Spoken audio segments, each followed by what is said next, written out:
근데 내일 검찰 출석을 앞둔 이명박 전 대통령 측이 오늘 기자회견을 열고 혐의를 부인한다는 입장을 밝혔습니다. 남승환 변호사의 시사법률입니다. 남 변호사님, 이명박 전 대통령 혐의를 다시 한번 좀 간략하게 정리를 해볼까요? 네, 다스와 관련해서 네. 이제 횡령 배임이 있고요. 네. 그다음에 조세 포탈이 있습니다. 그다음에 이제 대통령 기록물 관리법 위반인데 영포빌딩 지하 창고에서 발견된 대통령 기록물 때문에 이제 문제가 됩니다. 그다음에 뭐 제일 큰 역시 뇌물이 있습니다. 네. 뭐 한 111억 원 정도의 뇌물을 받았다 이렇게 되어 있습니다. 핵심은 뭐 말씀하신 대로 뇌물 혐의인데 뇌물 혐의를 정리하면 어떻게 되나요? 네, 뇌물 혐의 중에 이제 국정원 특수활동비, 네. 그다음에 다스 소송 비용을 삼성이 그때 대납했다라고 네. 하는 것이 있고요. 그다음에 이팔성 우리금융지주 회장이 회장으로 연임하거나 다시 취임하기 위해서 전달했다는 명목의 돈 22억 상당.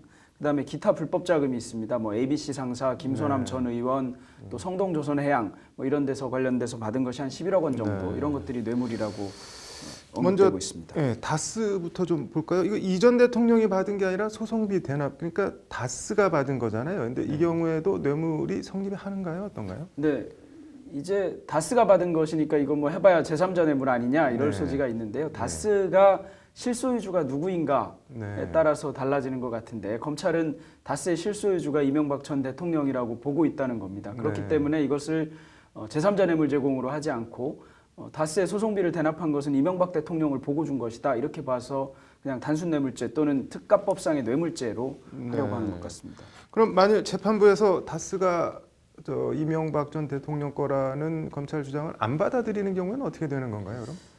그렇게 되는 경우에는 이제 법리적으로는 제3자 뇌물 제공, 제3자 뇌물 공여를 생각해 볼 여지가 있는데요.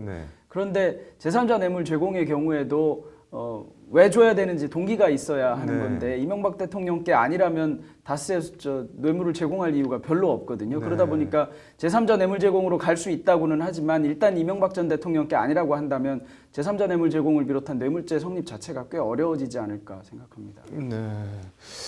그럼 국정원 특활비 수수 이것도 뭐 본인이 직접 받은 거는 어쨌든 아닌데 이건 어떻게 뇌물 혐의가 되는 건가요?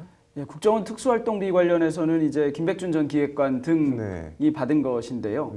본인이 받은 것은 아니라고 하는데 뭐 김백준 전 기획관이나 이런 분들은 처음엔 받은 사실 자체를 부인했다가 나중에 받아서 전달했다라고 진술하고 그렇게 해서 기소가 됐습니다. 근데 검사가 제출한 공소장에 의하면 이 전 기획관 등은 방조범으로 적시하고 이명박 전 대통령을 정범, 그러니까 주범으로 적시하고 있습니다.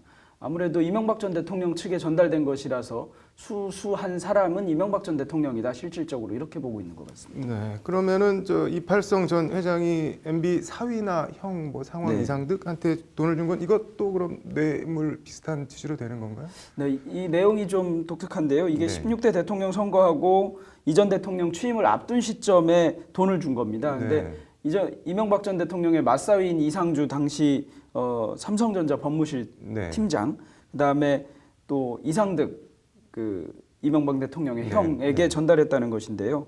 우리 수사당국은 우리금융지주의 최대 주주가 정부이고 그리고 뇌물을 건넨 후인 2008년에 이 전 회장이 우리금융지주 회장에 선임됐습니다. 이런 것에 비추어 보면 이 전 회장이 우리금융지주 회장에 앉기 위해서 여기에 영향력을 행사할 수 있는 최고 권력자인 이 전 대통령에게 뇌물을 건넸다 이렇게 판단하고 있는 것 같습니다. 네, 이게 혐의들이 인정이 되면은 형량은 어느 정도나 될까요? 네, 특가법을 적용받는데요. 특가법에서 형량이 제일 높은 건 수뢰액이 1억 원 이상인 경우입니다. 수뢰액이 1억 원 이상이면 무기 또는 10년 이상의 징역에 처하는데요. 지금 이명박 전 대통령의 경우에 여러 가지 혐의 중에 상당 부분 예를 들어 혹 무죄가 된다 하더라도 수뢰액이 1억을 넘을 가능성이 많아서 지금 상당히 중형이 법정형으로는 상당히 중형에 해당하는 범죄입니다.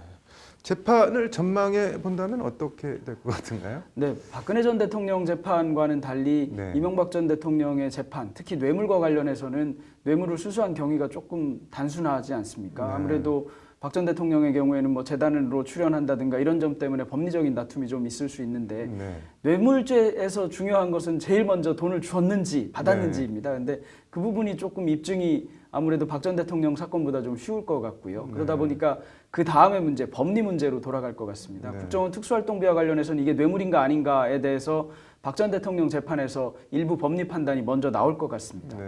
그런 점을 감안한다면 뭐 몇 가지 법리적인 다툼이 있기는 한데 박 전 대통령 재판보다는 조금 단순하고 몇 가지는 결론이 난 상황으로 또는 1심 판단이 난 상황으로 재판을 진행하게 될 것 같습니다. 네. 검찰이 뭐 이 전 대통령을 여러 번 부르지 않겠다고 했으니까 내일 검찰 조사가 길어질 것 같은데 검찰에게도 이명박 전 대통령에게도 긴 하루가 될 것 같네요. 오늘 잘 들었습니다.